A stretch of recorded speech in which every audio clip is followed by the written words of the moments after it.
In the early 1960s, Southeast Asia is gripped by fears of communism's expansion. Vietnam, a long, narrow country divided at the 17th parallel, stands at the crossroads of an escalating conflict that will ultimately consume nations and generations. To the north, the Democratic Republic of Vietnam, led by Ho Chi Minh, carries the banner of communism and national unification. To the south, the Republic of Vietnam, led first by Ngo Dinh Diem and later by a succession of leaders, holds on to fragile independence, bolstered by the United States and its allies. What begins as a civil war, embedded in the ruins of French colonialism, soon morphs into a global flashpoint. In 1964, the Gulf of Tonkin incident, an alleged attack on American destroyers, provides President Lyndon B. Johnson with the justification to expand U.S. military involvement. American advisors and trainers swiftly give way to hundreds of thousands of combat troops. Massive helicopters throb skyward, carrying Marines and soldiers into the thick, tangled jungles and patchwork of rice paddies. The strategies differ sharply. The United States commands overwhelming firepower. Bomber wings, napalm, artillery, mechanized infantry, and an infinite logistics chain stretching back to factories in Kansas and California. Searching for victory, they unleash devastating airstrikes across the Ho Chi Minh Trail, drop Agent Orange to strip away jungle cover, and roll through hamlets in search of elusive enemies. Yet the war is not won on firepower alone, and the Viet Cong, the communist guerrillas of the South, answer with adaptability, stealth, and unwavering resolve. Underground, an entire world exists. Intricate networks of tunnels weave beneath villages and forests, hiding fighters, hospitals, and supply caches. At night, the Viet Cong slip between American positions, set ambushes, and melt back into the countryside. In some provinces, the difference between friend and foe is often invisible. As the war grinds on, both sides adapt and suffer.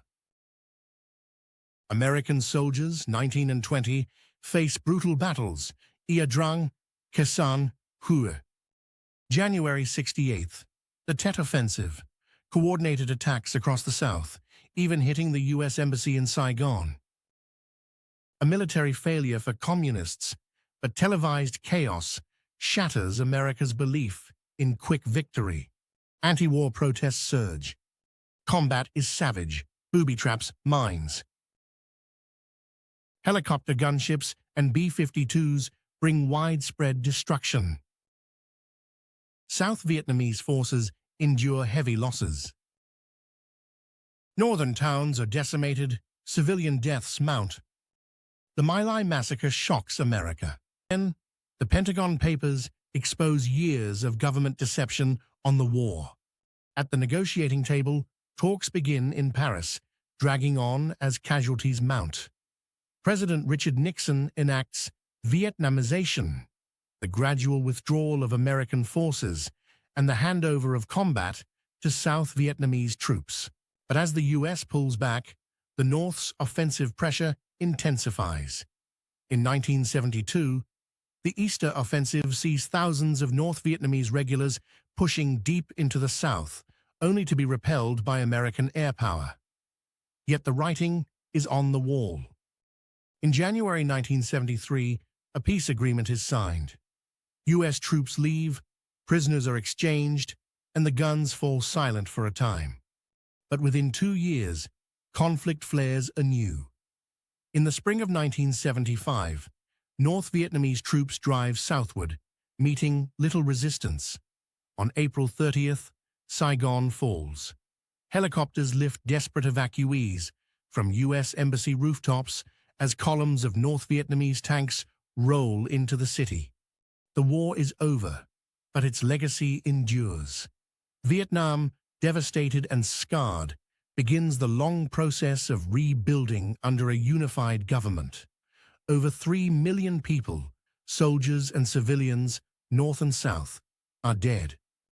The United States, humbled and divided, comes to terms with lost ideals and haunting memories. In Vietnam, the jungle swallows the remnants of battle, but not the memories. Across oceans, the echoes of the war continue to shape politics, culture, and the lives of those who returned, and those who never did. The Vietnam War, fierce and fractious, remains a defining struggle, a stark lesson about power, conviction, and the limit of force.